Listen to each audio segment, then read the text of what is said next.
High on Mount Everest, in the place climbers call the death zone, a team left one of their own behind. They were certain he was gone, frozen to death. But the next day, when another group of climbers passed that same spot, they couldn't believe what they saw sitting in the snow. Alright, let's talk about the death zone.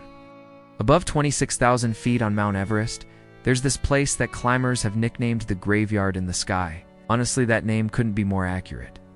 This isn't just marketing drama, this is scientific fact. Up there, the air is so thin that your body literally starts dying. You've got maybe 1/3 of the oxygen you'd have at sea level. Your brain starts shutting down, your organs begin failing, and hypothermia sets in fast. The cold is so brutal that exposed skin can freeze in minutes. Here's the thing that makes it even more terrifying. If you collapse in the death zone, no rescue is coming.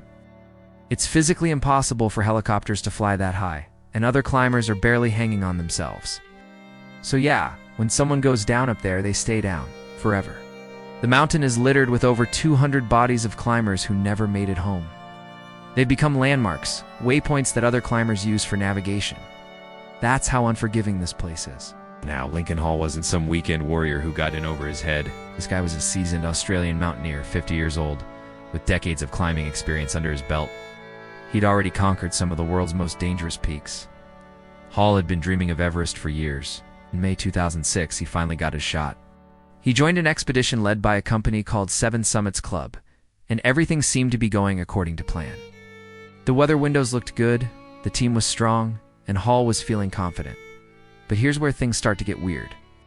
As they made their way up the mountain, Hall began showing signs that something wasn't right. He was acting confused, making strange decisions, saying things that didn't make sense. His teammates were concerned, but they pressed on. You know how they say hindsight is 20/20? Well, looking back, those were probably the first signs of what was about to become a nightmare scenario. On May 25, 2006, Hall and his team made their final push for the summit.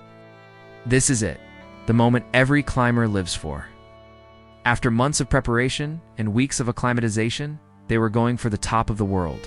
Now here's the thing about Summit Day on Everest. It's basically a race against time and oxygen. You leave base camp in the middle of the night, climb for 12 to 15 hours straight, and if everything goes perfectly, you touch the summit and start heading back down before your body completely shuts down. Hall made it to the summit. He actually did it. He stood on top of the world's highest mountain. That's when everything went wrong. On the way down, somewhere around 28,000 feet, Hall started behaving erratically. He was stumbling, talking nonsense, and his coordination was completely shot. His teammates recognized the signs: severe altitude sickness, possibly cerebral edema.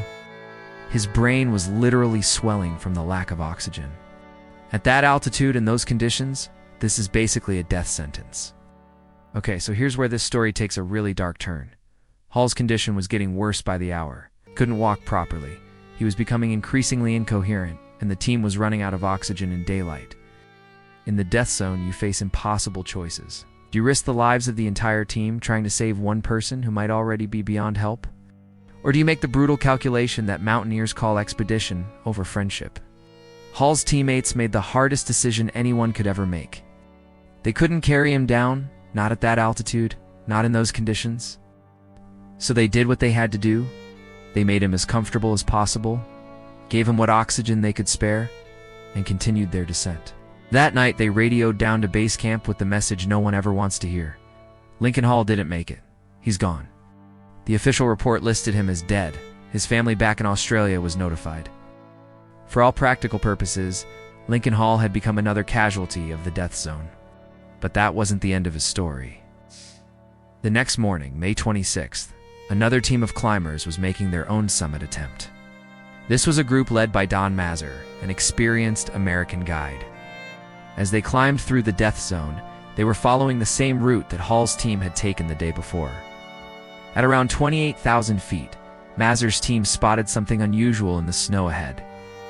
At first glance, it looked like what they'd seen too many times before, another frozen body marking the mountain's deadly toll. But as they got closer, something didn't look right. And, believe it or not, the body moved. It sat up, and it spoke to them. "I imagine you're surprised to see me here," the figure said calmly. It was Lincoln Hall. The man who had been declared dead the night before was sitting cross-legged in the snow at 28,000 feet, very much alive. Now, let me put this in perspective for you. Lincoln Hall had spent an entire night alone in the death zone. Temperature had dropped to minus 20 degrees Fahrenheit. He had no shelter, minimal oxygen, and his brain was still affected by severe altitude sickness. By every medical and mountaineering standard, he should have been dead. The human body simply isn't designed to survive those conditions. Yet there he was, sitting in the snow, having what could only be described as a casual conversation with his rescuers. Hall later described experiencing hallucinations throughout the night. He thought he was having conversations with friends and family members. He believed he was sitting on a boat, not on the side of Mount Everest. His mind had essentially created an alternate reality to cope with the impossible situation. But here's the incredible part. Despite his altered mental state, his body somehow kept fighting. His core temperature never dropped low enough to kill him, and his respiratory system continued functioning just enough to keep him alive. Don Mazur and his team faced their own impossible decision. They were on their own summit attempt, something they'd trained and planned for months. Turning back now would mean giving up their dreams and losing thousands of dollars in expedition costs. But they didn't hesitate. They immediately abandoned their summit bid and focused on getting Hall down the mountain alive. This wasn't just about one man's life. It was about proving that humanity still exists at 28,000 feet. The descent was a nightmare. Hall was barely able to walk and kept slipping in and out of coherent consciousness. The team had to essentially carry and drag him down through some of the most dangerous terrain on Earth.